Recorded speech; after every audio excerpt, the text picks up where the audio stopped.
ए बाबू, तमाम आप लोग कान सुन ली और पसंद कर ली। अपना गीत के माध्यम से समाज में आप लोग में एगो हम संदेश भेजे के काम करत रहली। तमाम कांड भइल, तमाम उग्रवादी हमरा देश में आके उग्रवाद फैलावल चाहत हुवन।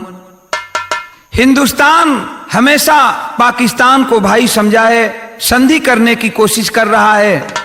फिर भी हिंदुस्तान जब जब पाकिस्तान से संधि करने की कोशिश किया है, पाकिस्तान पीठ में छुरा मारने का काम किया है।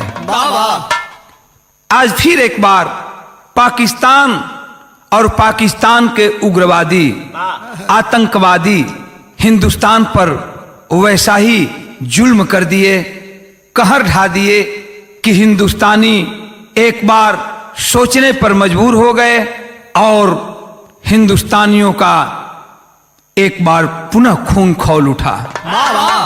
देखें, मैं अपने गीत के माध्यम से आप लोगों को बताना चाहता हूं।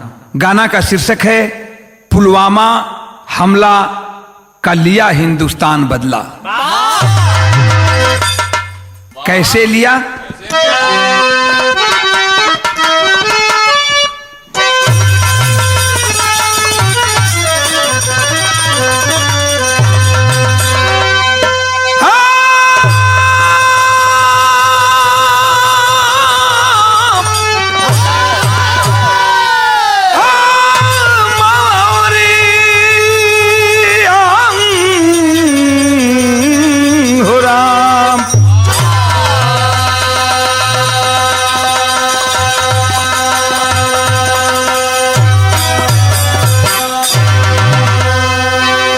हिंदुस्तान के जर्रे जर्रे से आवाज आ रही है। हर नौजवान, हर बच्चे, हर बूढ़े के आवाज यही है बाबू। क्या आवाज है? तो अंत हो जाएगा तेरा इतिहास का, अत करो मत संभल जाओ आतंकियों, मौन को मेरी कमजोरी समझो नहीं, वक्त है तुम बदल जाओ आतंकियों।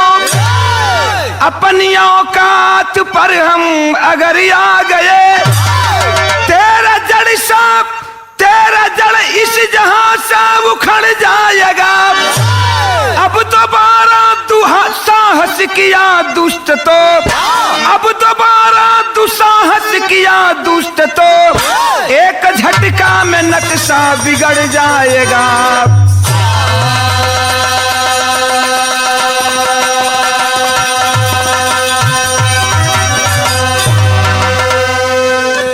ऐ पाकिस्तान के आतंकवादी, अगर हिंदुस्तान अपनी औकात पर आ गया तो पाकिस्तान का कहां नक्शा जाएगा कोई बताने वाला भी नहीं मिलेगा।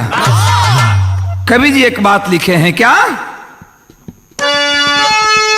एक लाइन तर्जमा नुसरत फतेह अली साहब एवनी गजल के गौले हुन का गौले बनन।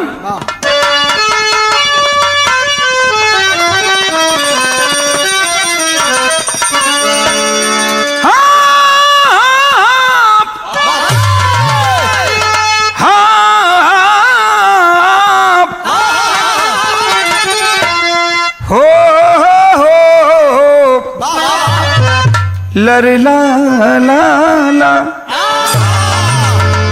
कि मेरे रस के कमर, मेरे रस के कमर, तूने पहली नजर जब नजर से मिलाई मजा आ गया। तूने पहली नजर, जियो क्या बात है बेटा, बहुत अच्छे।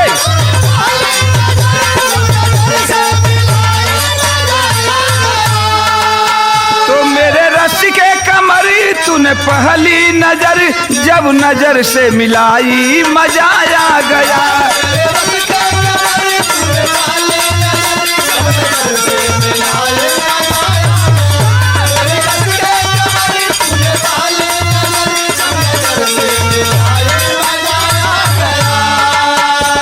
बर्फ कुर्सी गिर गई, काम ही कर गई, आग ऐसी लगाई, मजा आ गया।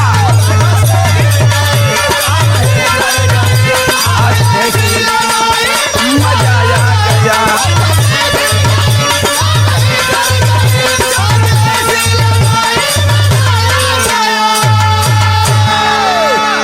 आज जो 14 तारीख को 14 फरवरी को पुलवामा कांड हुआ है, उग्रवादी हमारे 42-43 जवानों को बम से उड़ा दिए। 42-43 जवान शहीद हो गए हिंदुस्तान की धरती पर। तो सबसे पहले मैं गीत के माध्यम से उन सपूत वीरों को जो शहीद हुए हैं उनको श्रद्धा सुमन अर्पित करते हैं। और आज पूरा हिंदुस्तान उन शहीदों को नमन कर रहा है। कवि ने लिखा है क्या कि ये शहीदों तुम्हें, ऐ शहीदों तुम्हें सत नमन है मेरा, ऐ शहीदों तुम्हें सत नमन है मेरा, मौत को तूने हंसकर लगाया गले।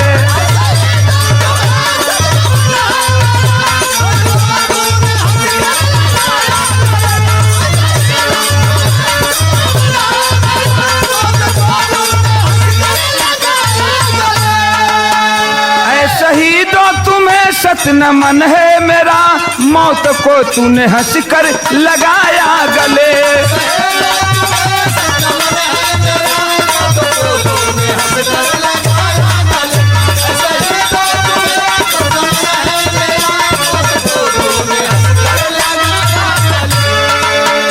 ऐ शहीदों तुम्हें सत नमन है मेरा, मौत को तूने हंसकर लगाया गले।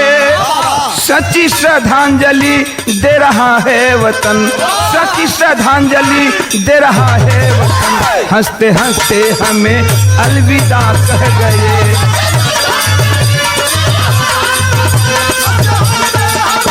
अलविदा कह गए।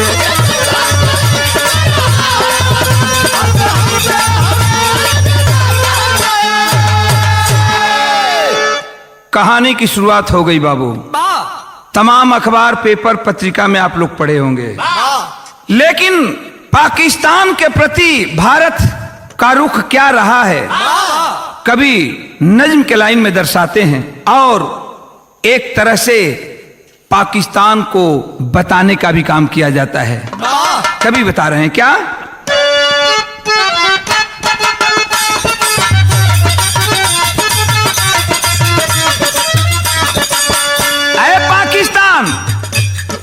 सदा दर्जा दिया भारत ने तुझको भाई का, सदा दर्जा दिया भारत ने तुझको भाई का, मगर तू काम करता है सदा कसाई का।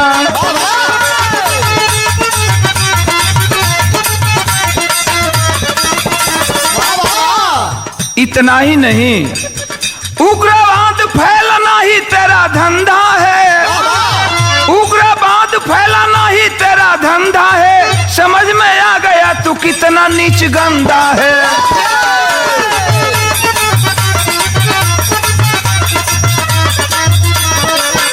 अब भारत भी समझ गया है तुम्हारी नीचता को भारत को भी पता चला है। दहशतगर्द से हमको डराने आया है। हो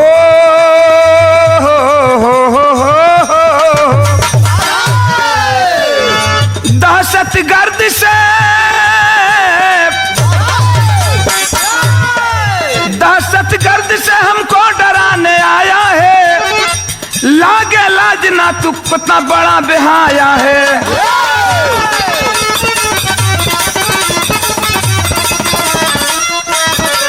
दहशतगर्द से हमको डराने आया है, लागे लाज ना तू तो बड़ा बेहाया है।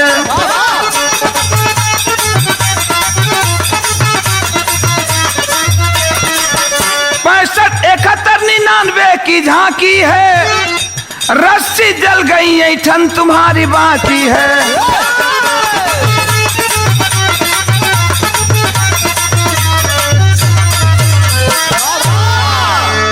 शायद पाकिस्तान तुम 65 और 71 और 99, ये तुम उस समय की बात भूल गई जब तुम्हारे ऊपर तुम्हारे पाकिस्तान में जाकर के हिंदुस्तान के फौजी नौजवान घेर करके मारे थे। इतना ही नहीं, बहुत सारे पाकिस्तानी फौजियों को बंदी बना लिए थे। लेकिन आजुद्दीन तू भूल गया।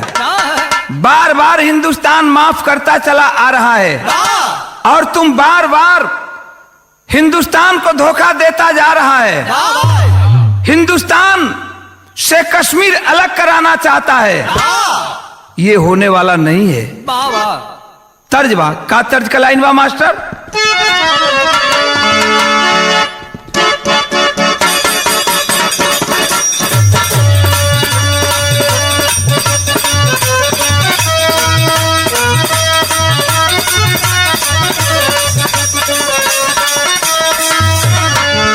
ये गीत में तरज गावल कोनो अच्छा शोभा ना देतवा।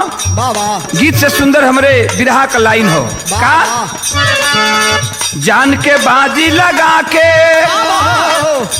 जान के बाजी लगा के सीमा सुरक्षा करे जवान, जान के बाजी लगा के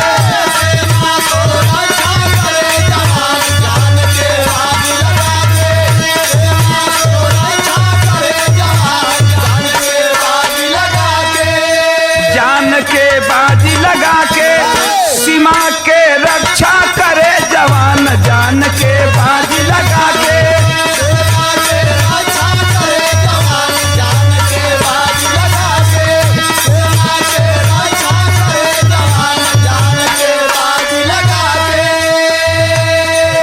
जाड़ा गर्मी बरसा पड़े बॉर्डर पे ड्यूटी करे।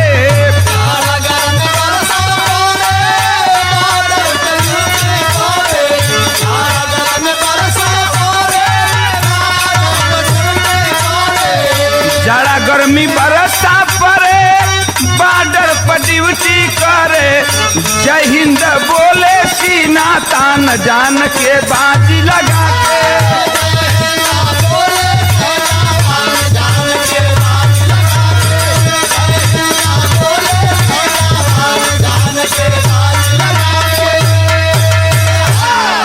एहर हमारे हिंदुस्तान के प्रहरी सीमा पर पहरा दे रहे हैं। उधर पाकिस्तान अपने उग्रवादियों को हिंदुस्तान में भेजने का काम करता है। लेकिन हुआ क्या बाबू, घूस घूस पैठी बन के सीमा में मुजाइया हो।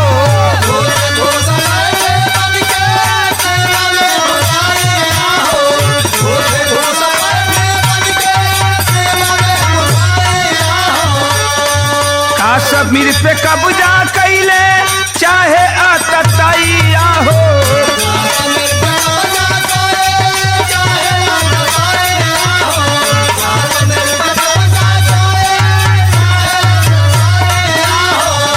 बार बार करे परेशान, जान के बाजी लगा के बार बार करे परेशान।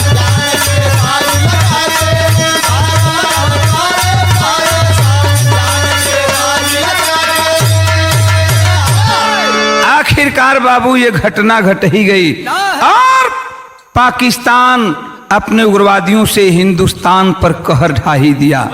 वो कौन सा दिन था?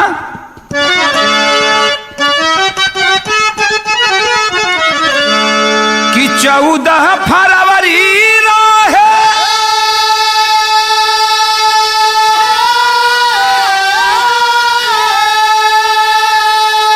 अरे गुरुवार दिनावा हो।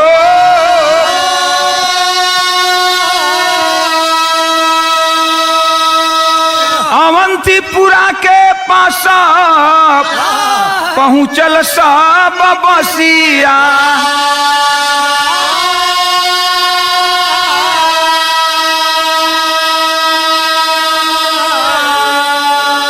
आत्मघाती घात कैले भारी विस्फोट भइले।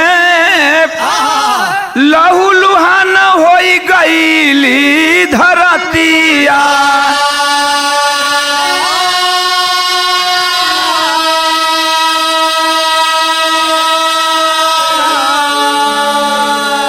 जैसा तक कि आज तक चैनल पर न्यूज दिया। क्या दिया कि 40 जवाना के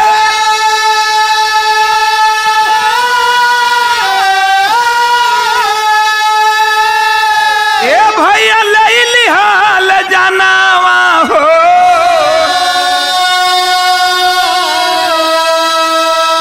जैसे ये मोहम्मद के साथी उग्रवादिया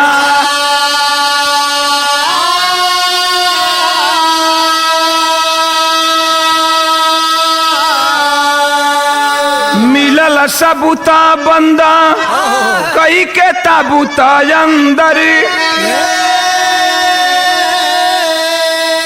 पैतृक गाँव पहुँचावल गईले लसिया।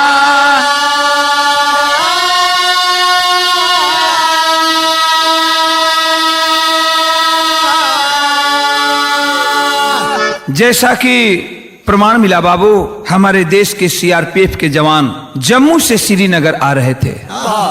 करीब करीब 70 बसें थी, 2500 के करीब हमारे सीआरपीएफ फोर्स के जवान थे। बस में सवार हुए और जम्मू से श्रीनगर की ओर बढ़े। पुलवामा जिला, जगह का नाम अवंतीपुरा बताया गया। वहीं पर एक उग्रवादी मानव बम बन करके और एक गाड़ी में पहले से तैयार था। गाड़ियों की काफिला आती है और अचानक वो मानव बम बन करके उस गाड़ी को लेकर के, अपनी गाड़ी को लेकर के उन गाड़ियों के काफिला में घुसा है। बम विस्फोट किया है बाबू, हाहाकार मच गया। आज हमारे सीआरपीएफ के जवान चिथड़े चिथड़े उड़ गए। कहीं किसी की बांह कटकर गिरी, कहीं पैर कटकर गिरा। हिंदुस्तान को जब पता चला तो पूरा हिंदुस्तान शोक की लहर में डूब गया। हाहाकार मच गए। जिसके घर के वो लाल थे, वैसे तो हिंदुस्तान के वो जवान पूरे हिंदुस्तान के लाल हैं, लेकिन जिस माँ बाप के लाल थे बाबू, उन माँ बाप का पर क्या गुजरा। किसी का भाई गया तो किसी का पति गया तो किसी का बेटा गया। घटना तो घट गई, हिंदुस्तान में हाहाकार मच गया, कोहराम मच गया। हाय हाय हिंदुस्तान करने लगा। पाकिस्तानी उग्रवादी जश्न मना रहा था, हिंदुस्तान गम में डूबा था और हिंदुस्तान के प्रति वो पाकिस्तानी जश्न मना रहे थे। सबकी लाश बटोरी गई बाबू। जितने सीआरपीएफ के नौजवानों की लाश थी, शहीद हुए, सबकी लाशें बटोर करके और ताबूत में बंद किया गया और विशेष विमान से उनके परिजनों को लाश सौंपा गया।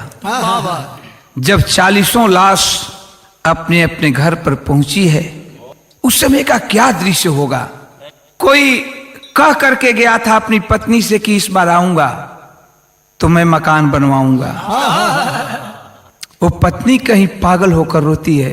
तो कोई कह करके गया था अपने बेटा से कि बेटा अगली बार आऊंगा तो तुम्हें मोटरसाइकिल खरीद कर दूंगा। एक वैसा भी जवान था जिसके घर में मंगल की शहनाइयां बज रही थी और अचानक जब यह खबर मिली कि वो नौजवान शहीद हो गया, जब उसकी लाश घर पर आती है बाबू, ताबूत में बंद करके वो माता पिता रोते हैं। अपने कोई बेटा की लाश पकड़कर रो रहा है, पत्नी अपने सुहाग की लाश पकड़कर रो रही है। उस समय कवि ने भाव दिया है क्या?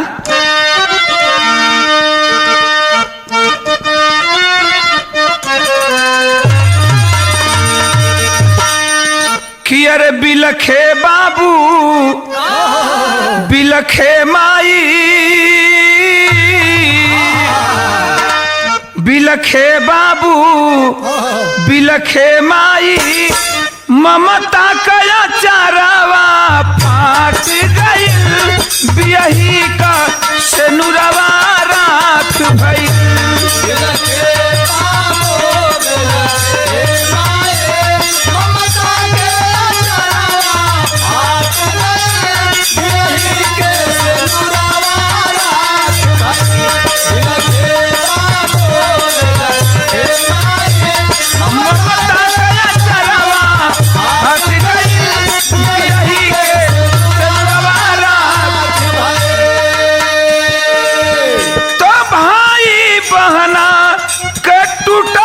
सपना।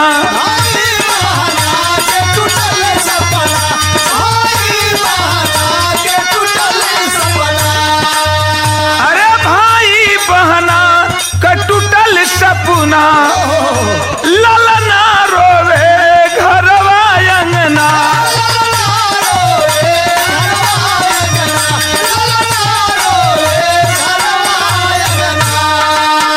तो धरती अंबर रोवे झर झर, धरती अंबर रोवे झर झर, सब गौआ जवार उदास भइल, बियही का सेनुरवा राख भइल।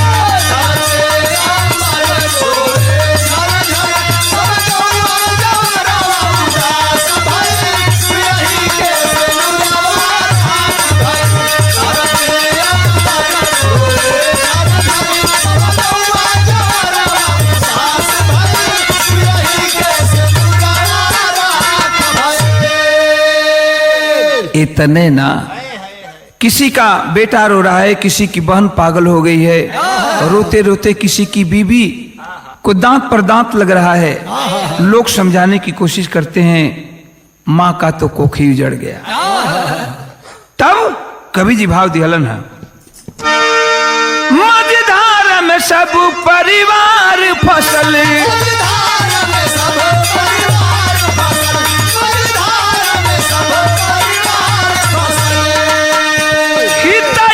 तई दुआरा पजुटल।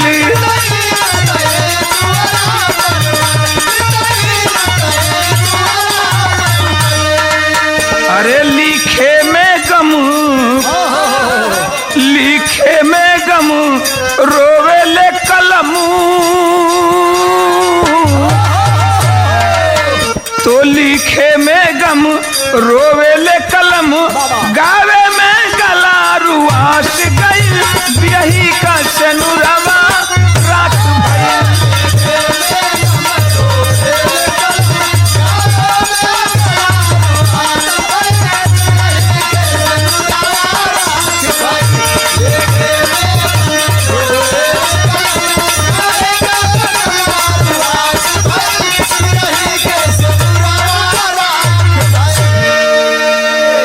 आखिरकार बाबू हाहाकार मच गया, गम का बादल छा गया पूरे हिंदुस्तान के अंदर, लेकिन हिंदुस्तानियों का खून भी खौल उठा।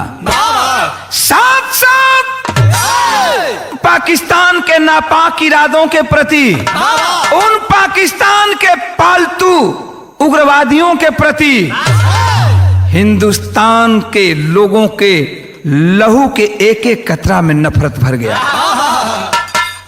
हिंदुस्तान के प्राइम मिनिस्टर माननीय मोदी जी से लोग ऐलान करके कहने लगे, जगह जगह जुलूस निकलने लगा, मोमबत्ती जला करके सड़कों पर लोग जुलूस निकालते थे, निकालने लगे। मोदी जी से ऐलान करके कहने लगे, क्या कहने लगे बाबूजी?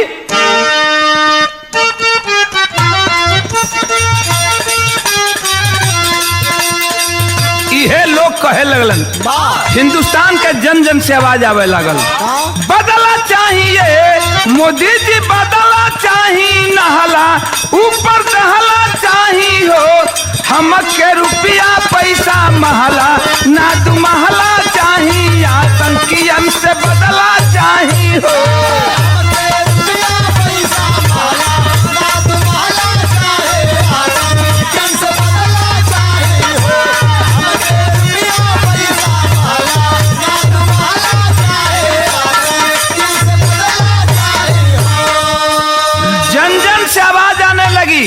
इतना तक कि जो नौजवान शहीद हुए थे उनके परिवार के लोग भी कहने लगे कि हमें पैसा की जरूरत नहीं है, थोड़े देर के लिए हिंदुस्तान का विकास रोक दीजिए, लेकिन इसका बदला पाकिस्तान से लीजिए।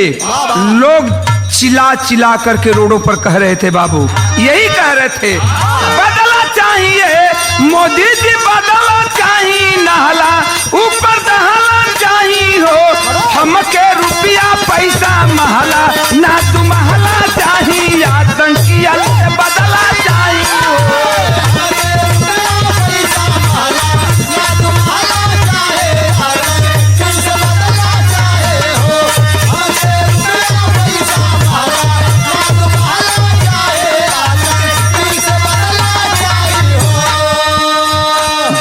थल वायु सेना भैले एकजुट हो।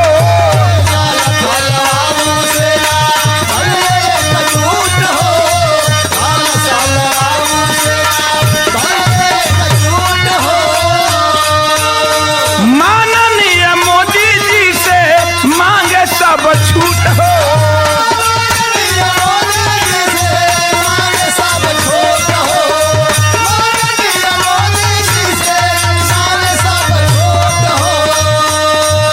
सभी लोग छूट मांगने लगे कि एक बार हम लोगों को मौका दिया जाए।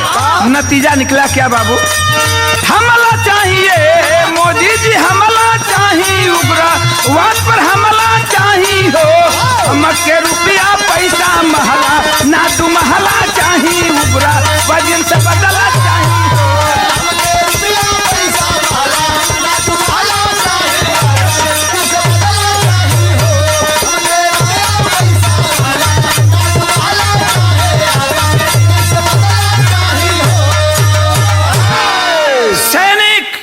जल थल सभी सैनिक जितने थे ऐलान करके कहने लगे कि साहब एक बार तो मौका दिया जाए, एक बार हमको ऑर्डर दिया जाए। बौखला गए मोदी जी भी, अरे बौखला गए मोदी जी भी। जब खुशी लुटेरा लूट लिया, भारत के वीर सपूतों को बदला लेने की छूट दिए। मोदी जी भी इस बात को सहन नहीं कर पाए, खून खौल उठा और 24 घंटे के अंदर जल थल नभ पूरे जितने सैनिक हैं सभी सैनिकों को, आर्मी को ऑर्डर दे दिए, समय तुम्हारा होगा, तुम अपने मन से काम करो, मैं ऑर्डर देता हूं। कहां बदला लोगे, कैसे बदला लोगे, समय तुम निर्धारित करो, वक्त तुम निर्धारित करो, जगह तुम निर्धारित कर लो। अब तो बाबू ऐलान करके मोदी जी, ये हिंदुस्तान के प्राइम मिनिस्टर माननीय नरेंद्र मोदी जी की लाइन है।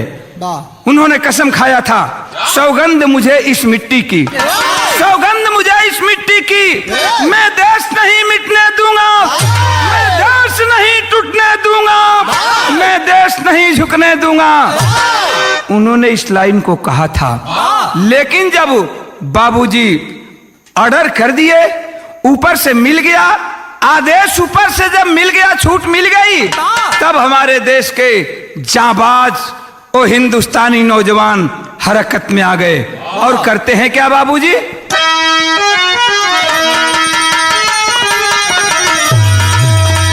कि अरे जवानी बोले बंदे मातरम, ए भैया जवानी बोले बंदे मातरम, आर्डर पाकर उछले फौजी हिंदुस्तानी।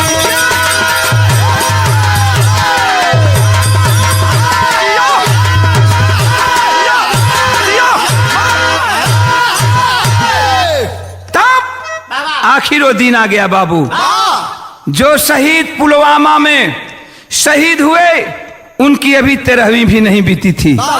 हुआ क्या?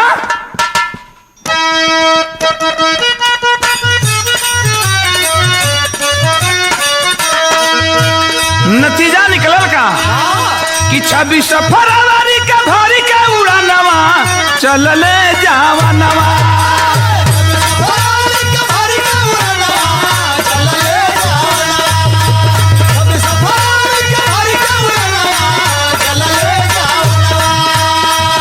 फरवरी के भरी के उड़ानवा चलले जावा नवा, लेके मीरा जब मनवा, लेके मीरा जब मनवा, जय हिंद बोल जवानवा, लेके मीरा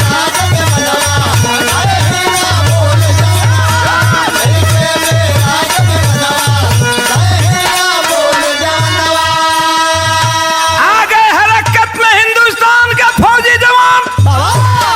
मीटिंग करके पूरा रणनीति तैयार किए और बाबू अभी पुलवामा सीआरपीएफ के जवानों का 13 भी नहीं बीता था कि 26 फरवरी को रात को तैयारी कर दिए। लेकिन रात को तैयारी किए पाकिस्तान के उग्रवादियों पर हमला बोलने के लिए, लेकिन 26 फरवरी को रात को तैयारी किए तो हमला बोले कब? 12 बजे रात के बाद। मतलब 26 फरवरी रात को 12 बजे के बाद 3:30 बजे, मतलब 27 फरवरी हो गया। 3:30 बजे भोर में 26 फरवरी को 27 को 3:30 बजे भोर में हमला बोल दिए। नतीजा क्या निकला? 26 फरवरी का भरी का उड़ानवा चल ले जावना।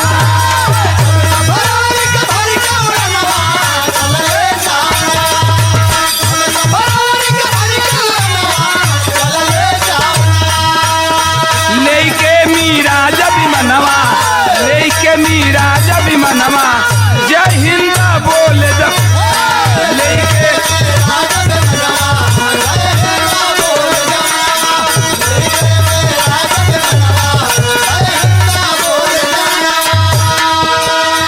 चौकोटी मुजफ्फराबाद पहुँचे बालाकोट हो।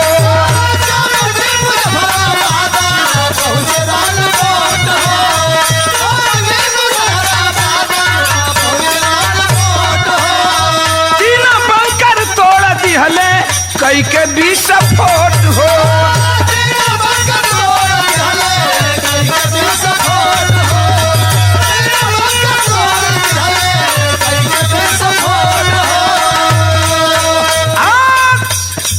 हमारे देश के जाबाज पाकिस्तानी सोए थे। 3:30 बजे भोर में जा करके पहरा दे रहे थे, लेकिन कानों कान तक पता नहीं चला बाबू। 21 मिनट के अंदर हमारे हिंदुस्तान के जवान वीर गए और जा करके वहां बालाकोट में, पाकिस्तान के बालाकोट में पहुंचे, जहां उग्रवादियों का कैंप था। और किए क्या? 350 आतंकी के मरले शादी के निशानवा।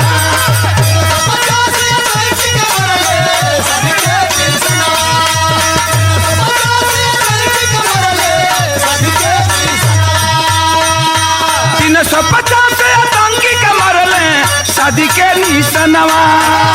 लेके मीरा जब मनवा, लेके मीरा जब मनवा, जय हिंद बोले जवनवा। लेके मीरा जब मनवा,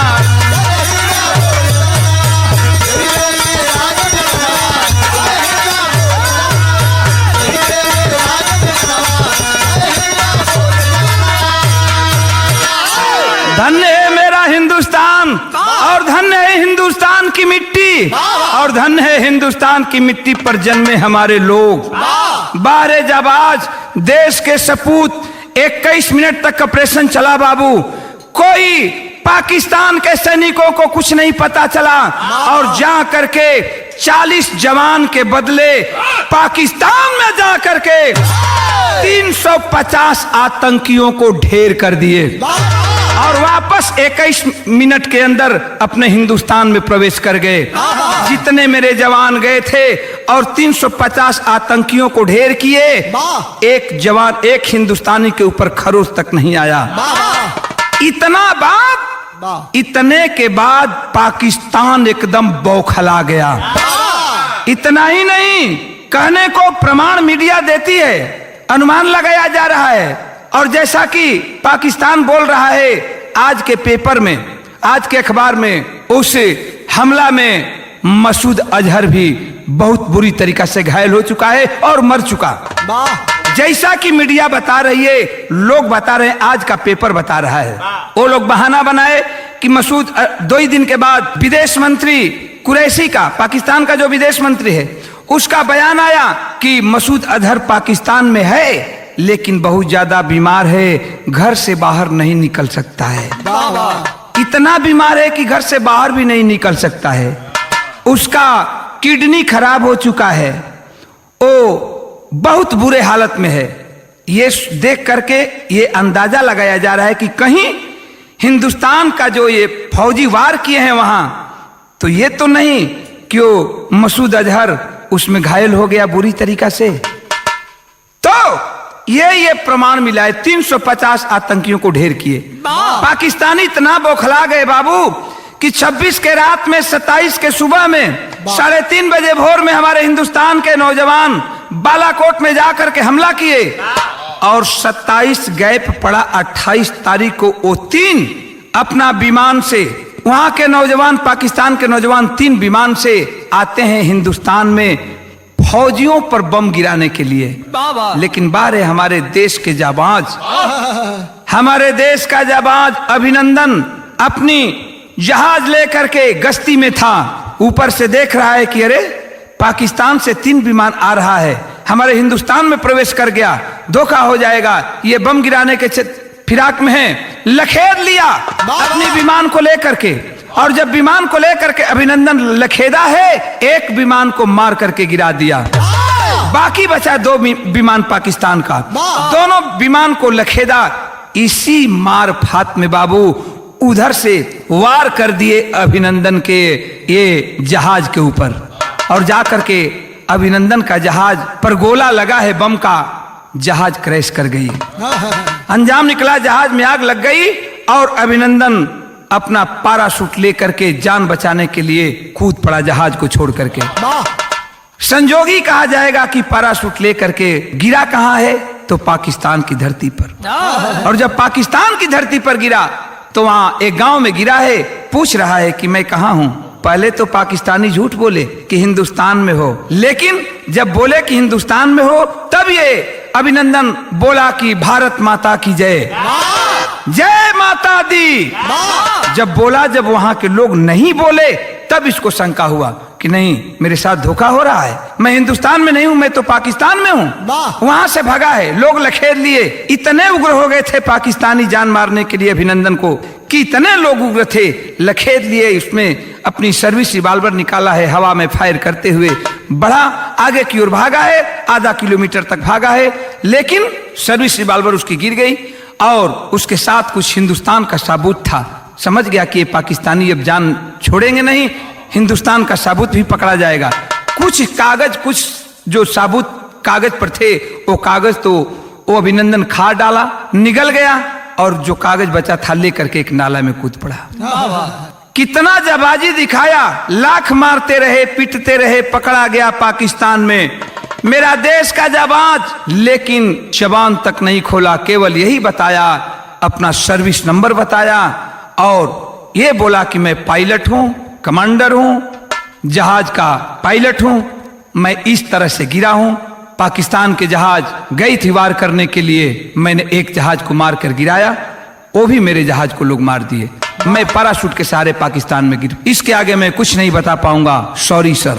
आर्मी वालों से यही वो जवान बोला है। लाख यातना देते रहे, लाख टार्चर करते रहे, मानसिक यातनाएं देते रहे, लेकिन अभिनंदन कुछ नहीं बताया। पूरी देश का दबाव पड़ा, मजबूर होकर के पाकिस्तान को, हिंदुस्तान को अभिनंदन यादव को सौंपना पड़ा।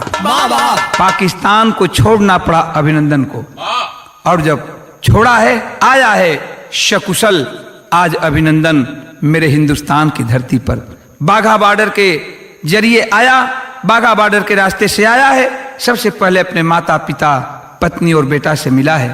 अभी गाना लिखने तक अभिनंदन दिल्ली में मिलिट्री हॉस्पिटल में था, अपनी चेकअप करा रहा था। तो कवि जी एक बात लिखे हैं, क्या?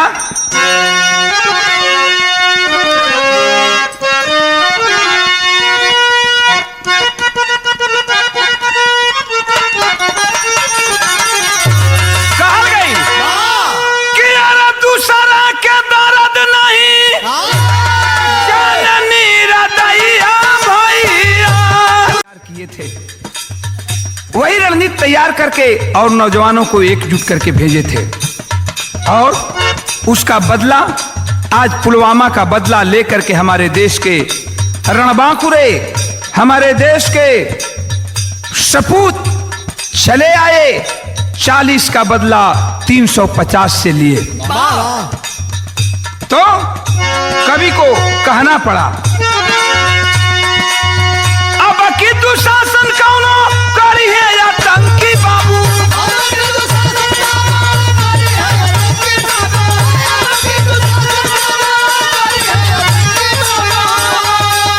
उनहु कही है हाल होई श्रीमान,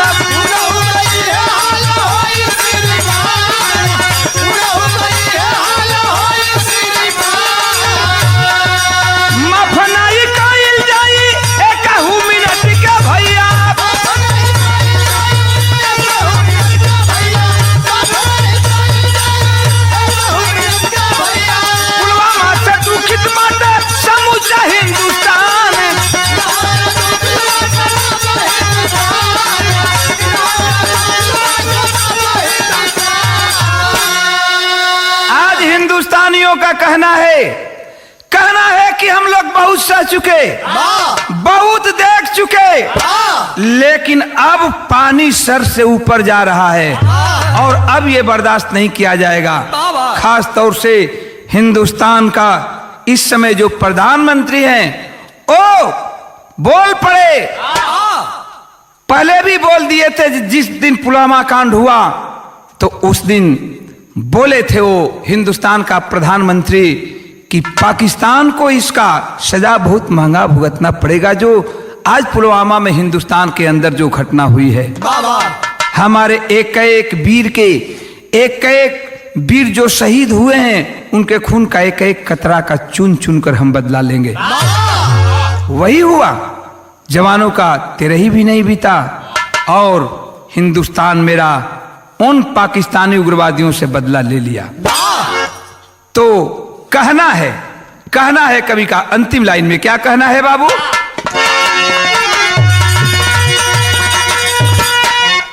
सुन लो पाकिस्तानी, जो तेरी मंसूबा है उन मंसूबा में पार नहीं पाओगे, वो तेरी मंसूबा कभी सफल नहीं होगी। तू चाहता है कि कश्मीर हिंदुस्तान से अलग कर दूं? अरे कश्मीर तो हिंदुस्तान का दिल है, वो कैसे लोग हो सकता है? कवि को लिखना पड़ा क्या? राष्ट्र एकता का बोना होई भंग जंग छिड़ जाई हो, राष्ट्र एकता का बोना होई भंग जंग छिड़ जाई हो, आतंकी के दिहला अगर संग जंग छिड़ जाई हो।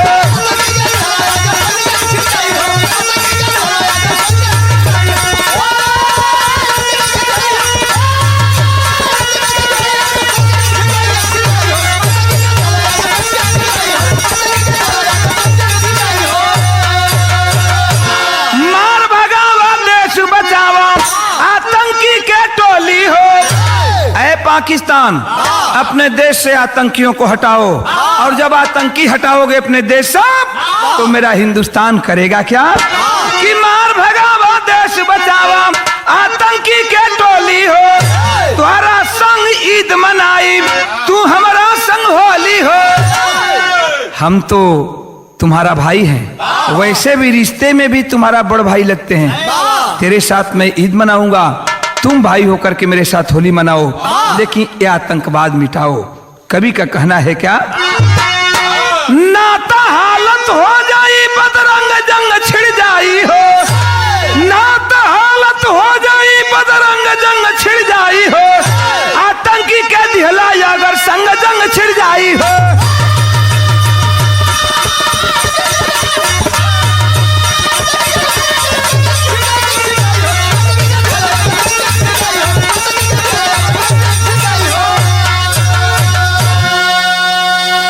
गाना के अंतिम लाइन रहल बाबू, आज पूरा देश अभिनंदन कर रहा है।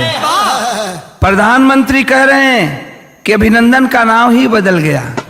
अभिनंदन का मतलब होता है स्वागत, लेकिन मेरा अभिनंदन तो पाकिस्तान में जाकर के गजब अभिनंदन किया। तो अभिनंदन का आज हिंदुस्तान पूरा अभिनंदन कर रहा है, और धन्य है वो माँ जो अभिनंदन जैसे बेटा को पैदा की है। धन्य है वो माँ बाप। हम अभिनंदन के जज्बा को पूरा आज हिंदुस्तान सलाम करता है, पूरा देश सलाम कर रहा है। हम ओम प्रकाश सिंह यादव गायक होने के नाते अभिनंदन को जज्बा को देख करके उनके माँ बाप और उस अभिनंदन को मैं दिल से सलाम कर रहा हूँ। गाने का अंतिम लाइन था, जय जखार जद्दू लौटन लालता स्वर के राही, कथन करे कवि अनुजलाल भारत के वीर सिपाही।